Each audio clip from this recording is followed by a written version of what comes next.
요한복음 20장 19절부터 23절까지 말씀으로 부활의 현장에서라고 하는 제목으로 함께 하나님의 말씀을 상고하고 은혜와 힘을 얻겠습니다.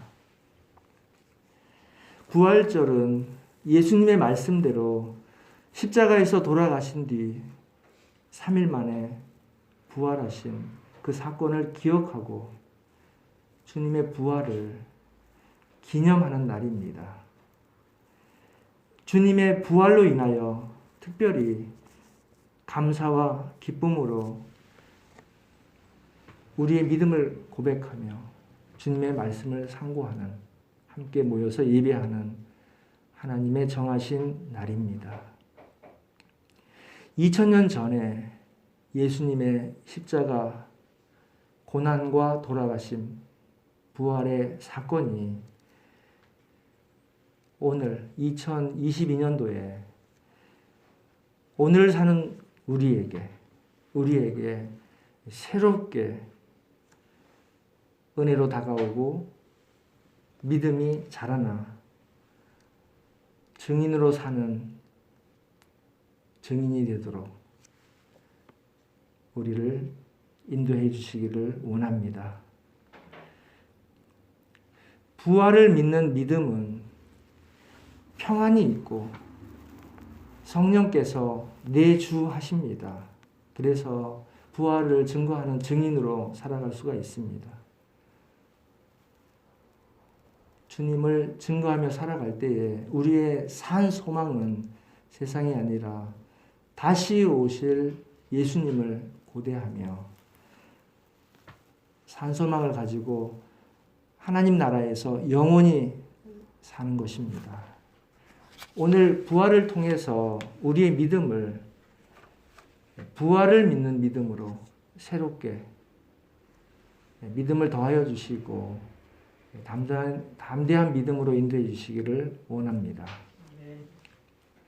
이 부활은 제자들도 당시에 받아들이기 어렵고 예수님께서 다시 나타나셔서 믿음을 주셔서 믿음이 자리하게 되었습니다. 우리가 이 부활을 믿는 믿음은 모든 믿음의 연장선 상에 있는 것입니다. 그렇기 때문에 믿음을 다시 한번 돌아보고 우리 믿음을 새롭게 하여야 될 줄로 믿습니다. 다시 한번 살펴보면 우리가 그리스도인으로서 살아갈 때에 믿는 믿음, 그 믿음은 여러 가지가 있는데 크게 정리해보면 알파요 오메가이신 하나님을 믿는 것입니다. 그 하나님께서 천지를 창조하시고 천지를 창조하실 때에 말씀대로 지으시고 또 말씀대로 섭리하신다라는 그 믿음입니다. 그리고 독생자 아들을 보내주셔서 그 아들을 믿는 자들에게 구원의 길을 열어주셨습니다. 구원을 확증해 주셨습니다. 하나님의 사랑을 확증해 주신 것입니다.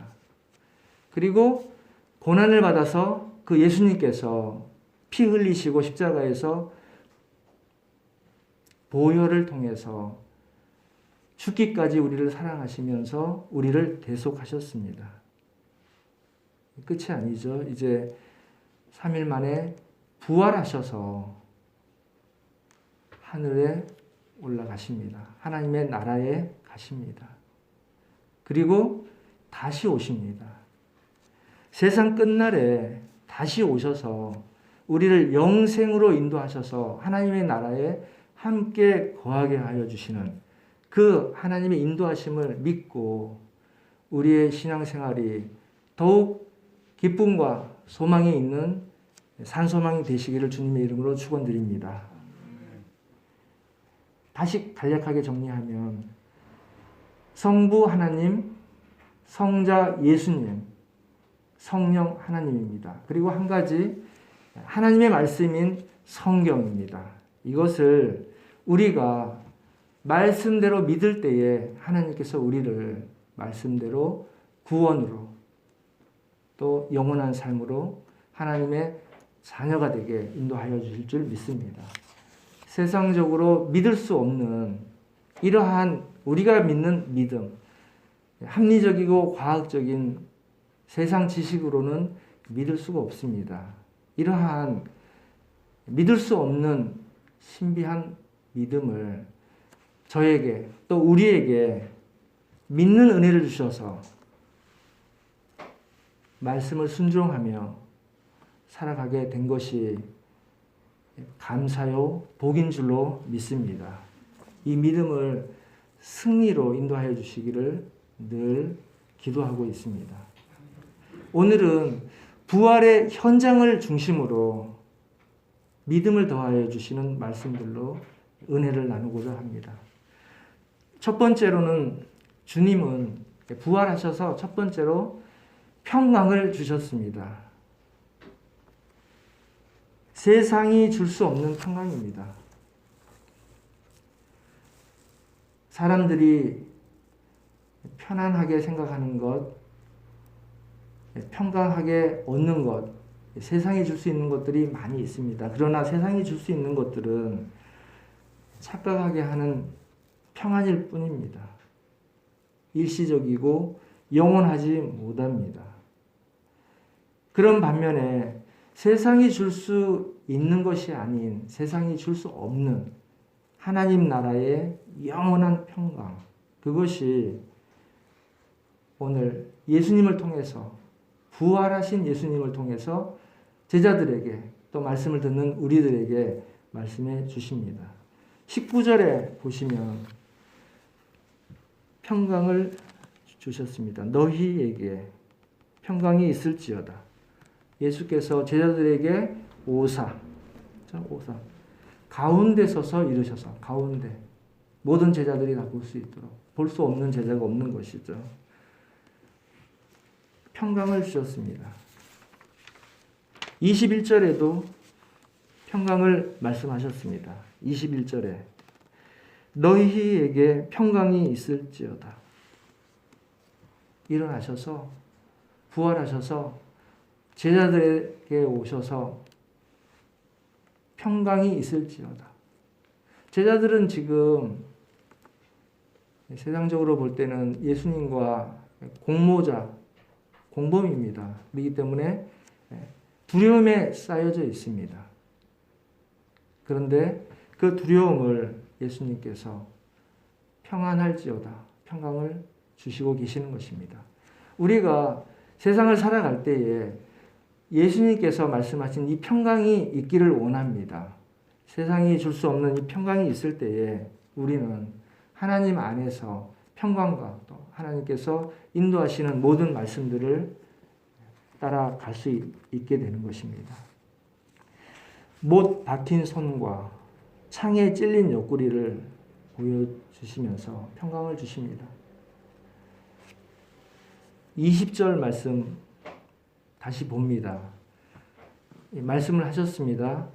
그리고 손과 옆구리를 보이시니 제자들이 주를 보고 기뻐하더라. 비로소 손과 옆구리, 찔린 못에 박힌 자국, 그리고 창에 찔린 그 상처를 보여주시고 제자들은 보고 비로소 기뻐하더라. 이렇게 말씀하고 있습니다. 제자들이 주를 보고 기뻐하더라. 그렇기 때문에 주님을 따르는 우리도 하나님의 백성, 하나님의 자녀, 주님의 제자들입니다. 그러므로 기뻐할 수 있는 것입니다. 평강이 임하고 기뻐할 수 있게 되는 것입니다. 두려워하는 제자들에게 부활하심을 믿도록 오셔서 말씀해 주시고 평강을 주셨습니다. 본문 19절 앞에 보면 곧 안식 후 첫날 저녁 때에라고 기록이 되어 있습니다. 다른 수요일날 돌아가셨다고 하는 설도 있는데 금요일날 돌아가셔서 3일 만에 부활하셨는데 그날이 안식일 첫날, 토요일이 안식일이면 주일입니다. 제자들에게 오신 시간은 토요일 후 첫날, 즉 주일 저녁 때. 유대인들은 저녁 시간을 시작하는 날로 치니까 예수님께서 제자들에게 오셨다고 되어 있습니다. 그리고 20장 앞서서 1절에 보면 저녁 시간에 이제 제자들한테 오신 것이고, 요한복음 20장 1절이네요. 첫 절을 한번 봅니다. 첫 절. 안식 후 첫날 일찍이 아직 어두울 때에 막달라 마리아가 무덤에 와서 확인을 했습니다. 무덤에서 옮겨진 것을 보았습니다. 예수님이 안 계신 것을 보고 시몬 베드로와 예수께서 사랑하시던 그 제자에게 달려가서 말하되, 마리아가 베드로와 그 다른 제자라고 기록이 되어 있는데, 요한은 기록을 할 때 자기 자신을 이름을 적지를 않고 예수님이 사랑하시던 제자 또는 다른 제자 이렇게 표현을 했는데, 그 다른 제자가 요한입니다. 그러니까 막달라 마리아에게 전해 들은 소식을 베드로와 요한이 달려간 것입니다. 8절과 9절을 함께 합독하시겠습니다. 요한복음 20장 8절 9절입니다. 그때야 무덤에 먼저 갔던 그 다른 제자들도 들어가 보고 믿더라. 그들은 성경에 그가 죽은 자 가운데서 다시 살아나야 하리라 하신 말씀을 아직 잘 알지 못하더라. 아멘. 믿음은 말씀을 들음에서 납니다. 믿음이 부족하면 두렵습니다. 그리고 기쁨도 사라집니다. 그러므로 믿음을 주시도록 기도해야 하는 것입니다. 기도할 때에 주님께서 도와주십니다. 도마 같은 경우에 믿음이 없었잖아요. 현장이 없었으므로 믿지를 못하고 말만 듣고 믿지 못하겠다고 했는데 예수님께서는 도마를 찾아주셨습니다. 27절 다 같이 봅니다. 도마에게 이르시되 내 손가락을 이리 내밀어 내 손을 보고 내 손을 내밀어 내 옆구리에 넣어보라. 그리하여 믿음 없는 자가 되지 말고 믿는 자가 되라. 아멘.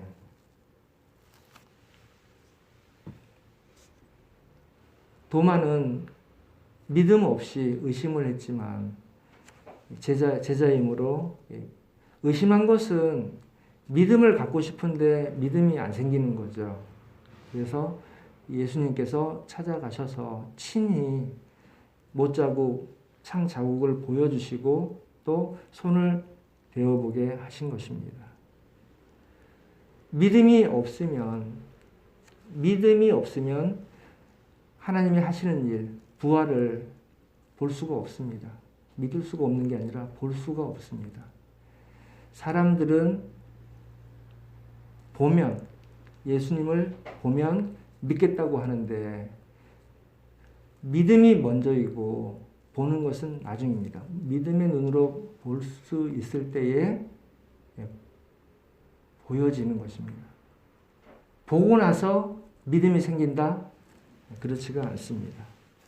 무덤이 열릴 때, 예수님께서 부활하실 때에 성경에는 나와 있지 않는데 자세하게 나와 있지는 않지만 지키던 로마 병정들이 있었습니다. 그들이 먼저 본 사람들이지만 그 사람들은 믿음의 눈으로 보지를 못했기 때문에 그 부활을 전혀 알 수가 없습니다. 부활과 상관없는 자들이 되어 있는 것입니다. 29절에서 도마를 보고 말씀하십니다. 너는 나를 본고로 믿느냐? 보지 못하고 믿는 자들은 복되도다 하시니라. 믿음이 필요한 이유입니다. 믿음을 가지고 말씀을 읽고 믿음을 통해서 예수님을 바라볼 때에 하나님께서는 우리를 인도하시고 더 큰 일로 사용하여 주실 줄로 믿습니다. 도마의 에게 말씀하셨듯이 보지 못하고 믿는 자는 복되도다 하시니라. 이 말씀은 오늘 우리에게 하시는 말씀이에요. 우리는 부활을 보지를 못했는데 보지 못하고 믿는 자들, 우리는 그럼에도 불구하고 믿게 됐잖아요. 그리고 믿음으로의 눈으로 그 부활을 우리는 볼 수가 있고 믿을 수가 있게 되는 것입니다. 이 믿음이 우리에게 평강이 있게 하여 주시고 또한 기쁨으로 이 세상을 살도록 인도하여 주시는 줄로 믿습니다. 이사야서 26장 3절에 주께서 심지가 견고한 자를 평강하도록 지키시리니 이는 그가 주를 신뢰함이니이다. 주님을 믿을 때에 평강으로 인도하여 주시는 줄 믿습니다. 예수님께서는 우리가 말로는 고백을 합니다. 마음으로는 믿어집니다. 십자가에서 피 흘려 돌아가신 그 보혈이 내 죄값이다. 내 죄를 대속하기 위해서 돌아가셨다. 그 믿음이 믿는 믿음, 부활을 믿는 믿음, 다시 오실 예수님을 소망하며 살아가는 그 믿음으로 성장할 수 있기를 주님의 이름으로 축원드립니다. 이사야서 53장 5절에 우리가 잘 알고 있는 말씀입니다. 그가 찔림은 우리의 허물 때문이요 그가 상함은 우리의 죄악 때문이라. 그가 징계를 받음으로 우리는 평화를 누리고 그가 책식을 맞음으로 우리는 나음을 받았도다. 예언된 말씀대로 예수님께서 우리 죄를 위하여 오셔서 죽기까지 사랑하시고 죽음으로 우리를 내어주시고 우리의 죄를 뒤집어 쓰신 것입니다. 우리 죄를 다 덮어 쓰시고 우리를 평안으로 인도하여 주시는 줄로 믿으시기를 바랍니다. 믿는 자에게 주님께서 평강을 주십니다. 오늘 부활의 현장에서 주시는 평강과 기쁨이 이런 복된 자가 다 되시기를 주님의 이름으로 축원드립니다. 두 번째로는 제자들은 보내심을 받은 자들임을 상기시켜 주셨습니다. 제자들은 보내심은 받은 자들이다. 급급하고 연연해하는 사람들이 아닙니다. 예수님께서 돌아가셨다, 살아나셨다, 이걸로 연연하는 제자들이 아니라 보내심을 받은 사람이다라는 것을 상기해 주셨습니다. 21절을 봅니다. 21절에 평강이 있을지어다 라고 말씀하신 후에 아버지께서 나를 보내신 것 같이 나도 너희를 보내노라. 예수님께서 제자들을 처음부터 계속 하신 말씀이죠. 다시 또 말씀을 하십니다. 예수님의 공범이 되어 두려워하는 제자들에게 평안을 주시고 다시 보내시는 장면입니다. 아버지께서 나를 보내신 것 같이 아버지께서 예수님을 어떻게 보내셨어요? 요한복음 1장 9절에 참빛 곧 세상에 와서 각 사람에게 비추는 빛이 있었나니 예수님께서 이 땅에 오셨을 때 참빛으로 오셨습니다. 어둠이 깨닫지 못할 때에. 요한복음 3장 16장 우리가 너무나 잘 알고 있죠.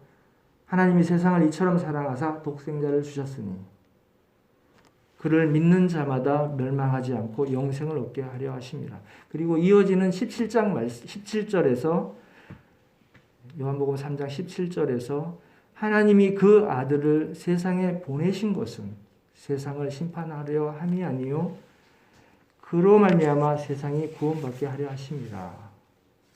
예수님께서 하나님께서 보내셔서 이 땅에 오셨고 그 예수님께서 오늘 우리에게 또 보내시는 말씀을 하시는 것입니다.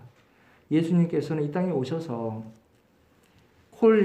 부르시고 또 찾아가셨습니다. 이제 부르신 것이 찾아가신 것입니다. 찾아가신 것이 부르신 거예요. 그리고 또 찾아오시기도 하지만 다시 보내심을 받게 되는 것입니다. 오늘 우리도 부활의 현장에서 그 현장에서와 같이 제자들이 직접 전해 듣는 말씀처럼 보내심을 받은 것을 다시 상기하기를 원합니다.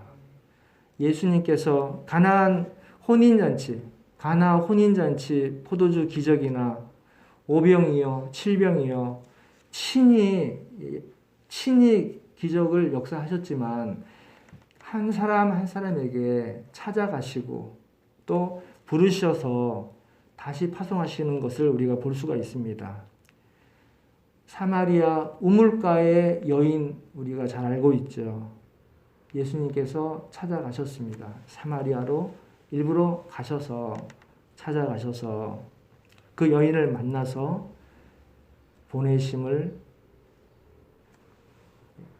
보내게 됩니다. 구원해 주시고 생수로 말씀을 주시고 이 여인이 메시아를 만났다라고 기뻐서 동네로 가서 외치게 됩니다. 요한복음 4장에 나오는데 내가 행한 모든 일을 내게 말한 사람을 와서 보라. 이는 그리스도가 아니냐. 이렇게 외치고 동네 사람들이 이제는 외침으로 믿었다가 직접 자신들이 믿게 되는 것을 볼 수가 있습니다. 나사로도 살려주셨죠. 죽은 나사로 살려주셨습니다. 늦게 가셔서 살려주셨습니다. 예수께서 이르시되 풀어놓아 다니게 하라 하시니라. 나사로에게 이제 붕대를 풀고 풀어놓아. 붕대를 풀어놓고 또는 나사로를 이제 살리셨으니 이제 풀어서 다니게 하라 이렇게 말씀하셨습니다. 나사로가 부활은 아니에요.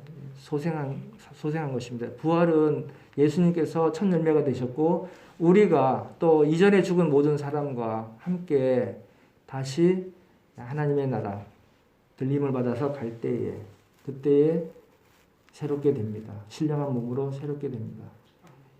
나사로는 소생한 것입니다. 야이로의 해당당 딸처럼 일시적인 소생입니다. 소생이 되어도 생명이 연장될 뿐이지 죽어야 돼요. 다시 부활을 해야 됩니다. 신령한 몸으로. 니고데모는 유대인의 바리새인들의 지도자였는데 예수님을 밤에 만나러 왔죠. 그리고 거듭남에 대해서 예수님께 말씀을 들었습니다. 나중에 중간쯤에 성전에서 바리새인들하고 논쟁할 때 예수님을 변호하게 됩니다. 그리고 그 니고데모가 변화된 모습이 요한복음 19장 30절에 다시 등장을 합니다. 예수께 밤에 찾아왔던 니고데모도 몰약과 침향 섞은 것을 100리트라쯤 가지고 온지라. 보내심을 받은 제자가 된 것을 보여주고 있습니다. 70인을 세우고 보내시기도 하셨고 또 마태복음 28장 18절 19절 말씀에서 분부한 모든 것 같이 가르쳐 지키게 하셨고 또 사도행전 1장 8절에 성령이 임하면 땅끝까지 증인이 되겠다. 파송하신 것을 우리가 잘 알 수 있습니다. 우리도 오늘 부활의 현장에서 부르시고 찾아오시고 세워주신 것과 또 새롭게 보내주심을 우리가 듣고 또 믿고 상기하게 되는 은혜가 있으시기를 축원드립니다. 세 번째로는 성령 충만한 복이 있기를 원합니다. 22절입니다. 이 말씀을 하시고 그들을 향하여서 숨을 내쉬며 이르시되 성령을 받으라. 이렇게 말씀하셨습니다. 부활하신 예수님께서 숨을 내쉬며 성령을 받으라 하셨습니다. 이 말씀을 읽는데 창세기 2장 7절에 여호와 하나님이 땅의 흙으로 사람을 지으시고 생기를 그 코에 불어넣으시니 사람이 생명이 되었다. 이 말씀이 떠올랐습니다. 오늘 부활하신 예수님께서 제자들을 향하여 숨을 내쉬며 성령을 받으라 말씀하십니다. 예수님께서 돌아가실 때에 숨을 거두실 때에 그 마지막 말씀이 있는데 요한복음 19장 30절에 있어요. 예수께서 신포도주를 받으신 후에 이르시되 다 이루었다 하시고 머리를 숙이니 영혼이 떠나가십니다. 이 말씀이 있는데 다 이루었다 이 말씀이 헬라어 테텔레스 타이라고 하는 말인데 이 말이 중요한 것이 아니라 헬라어 뜻이 중요해서 같이 전하게 됩니다. 다 지불했다는 뜻이라고 합니다. 다 이루었다 이 말이 헬라어로는 다 지불했다. 우리의 죄값을 십자가에서 다 치루었다. 그러므로 대속을 완성했다는 의미에서 다 이루었다 이렇게 말씀하시고 머리를 숙이신 것입니다. 또 영혼이 떠나가시니라 이렇게 기록이 되어 있는데 영어로는 gave up his spirit. gave up, 우리가 give up은 포기로 알고 있죠. 포기. 근데 여기에도 여러 가지 뜻 중에 영어의 뜻 중에 하나가 내주다라고 하는 뜻이 있어요. 그래서 예수님께서 십자가에서 목숨을 거두셨는데 우리에게는 성령을 내어주신 것으로 이렇게 묵상이 되어졌습니다. 성령에 대해서는 우리가 잘 압니다. 아는 것을 우리가 행하면서 체험하면서 주님을 동행하기가 쉽지가 않습니다. 이것이 우리가 이 땅을 살아가는 동안에 주님께 의지하고 말씀에 의지하고 기도해야 되는 일입니다. 성령에 대해서는 예수님께서 요한복음 14장, 15장, 16장에 걸쳐서 쭉 말씀하시고 또 다른 보혜사 그리고 이 보혜사가 다시 오신다. 그리고 사도행전에서 강림을 하셨습니다. 요한복음 14장 26절에 보혜사 곧 아버지께서 내 이름으로 보내실 성령 그가 너희에게 모든 것을 가르치고 내가 너희에게 말한 모든 것을 생각나게 하리라. 사도행전 2장에서 사도들이 성령 충만함으로 능력이 나타난 것을 우리가 알고 있습니다. 모든 능력은 성령으로부터 나타납니다. 그러므로 성령을 받으라라고 하신 예수님의 말씀이 오늘 말씀을 전하는 저에게 또 듣는 모두에게도 2000년 전에 하신 이 말씀이지만 부활의 현장에서 친히 하신 말씀이 새롭게 내 신비에 울리는 내 심령에 자리하고 내주하시는 성령님의 인도하심을 받는 귀한 주찬하교회 성도님들 되시기를 주님의 이름으로 축원드립니다. 늘 성령을 사모하시고 의지하시기를 원합니다. 이제 말씀을 마무리하겠습니다. 예수님의 부활은 육신의 몸의 부활이 아닙니다. 육신의 죽은 몸이 다시 사는 것은 단지 소생입니다. 회당장 야이로의 딸 나사로처럼 죽은 몸을 다시 살리는 것과 차원이 다릅니다. 바울 사도는 고린도전서 15장 44절에서 육의 몸으로 심고 신령한 몸으로 다시 살아나나니 육의 몸이 있은즉 또 영의 몸도 있느니라. 영의 몸을 말씀을 하셨습니다. 49절에서는 우리가 흙에 속한 자의 형상을 입은 것 같이 또한 하늘에 속한 이의 형상을 입으리라. 하늘에 속한 이의 형상을 입는다고 말씀하십니다. 부활체는 흙에 속한 육의 몸이 아닌 하늘에 속한 신령한 몸으로 다시 살아난다고 증거한 것입니다. 오늘 부활의 현장에서 말씀을 나누는 모든 말씀들이 우리에게도 산 소망이 되시기를 원합니다. 부활을 믿는 것은 예수님의 십자가에서 고난받고 돌아가신 것과 다시 살아나심, 부활하신 것과 또한 우리가 보내심을 받아서 이 땅을 사는 동안 예수님께서 다시 오실 때까지 중요한 것입니다. 부활을 믿고 예수님께서 다시 올 때까지 즉 영원한 나라에서 하나님의 자녀로서 영생하는 것을 소망하며 기쁨으로 살아갈 수 있도록 인도하여 주시는 것입니다.